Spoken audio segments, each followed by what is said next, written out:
La gratitude à Dieu ne supprime pas les problèmes, mais elle change ta vision, faisant jaillir la louange et la paix malgré les épreuves. Bienvenue dans 7 jours d'encouragement avec la Bible. Et pour le troisième jour, nous allons lire Éphésiens 5, verset 20. Rendez continuellement grâce pour toutes choses à Dieu, le Père, au nom de notre Seigneur Jésus-Christ. Je ne sais pas vous, mais moi j'aime regarder les mots grecs, hébreux, des strongs, des mots dans la Bible. Est-ce que vous saviez que rendez et grâce dans ce verset ont la même signification? En grec, le mot c'est yokairistero qui signifie être reconnaissant, ressentir de la reconnaissance, rendre grâce, remercier. La gratitude dans nos vies ne doit pas être occasionnelle ni dépendre des circonstances. Je me parle à moi-même aussi. Mais la gratitude crée une atmosphère spirituelle solide. Gratitude et paix marchent ensemble dans la foi. Remercier Dieu transforme nos regards car nous reconnaissons avec la foi qu'il est déjà en œuvre, malgré nos peurs, malgré nos doutes, malgré nos luttes. Il agit. Et d'ailleurs, c'est ce que nous demande la foi, de croire en ce qu'on ne voit pas. La gratitude cultive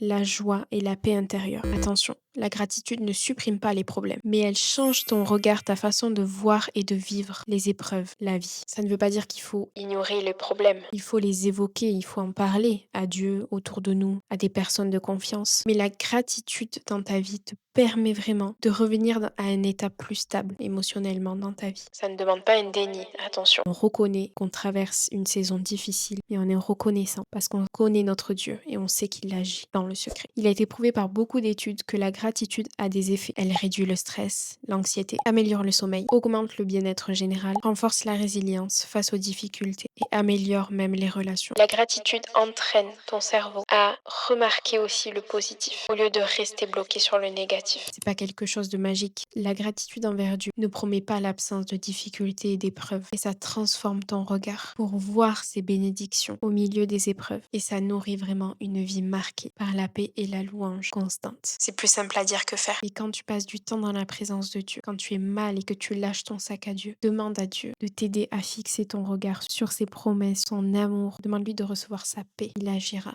si tu le souhaites vraiment. Demande à ton âme de fixer ses regards sur Dieu. La gratitude à Dieu ne supprime pas les problèmes, mais elle change ta vision, faisant jaillir la paix et la louange malgré les épreuves. N'oublie pas de t'abonner, de liker et de partager pour encourager quelqu'un. Et on se retrouve demain pour le 4e jour d'encouragement.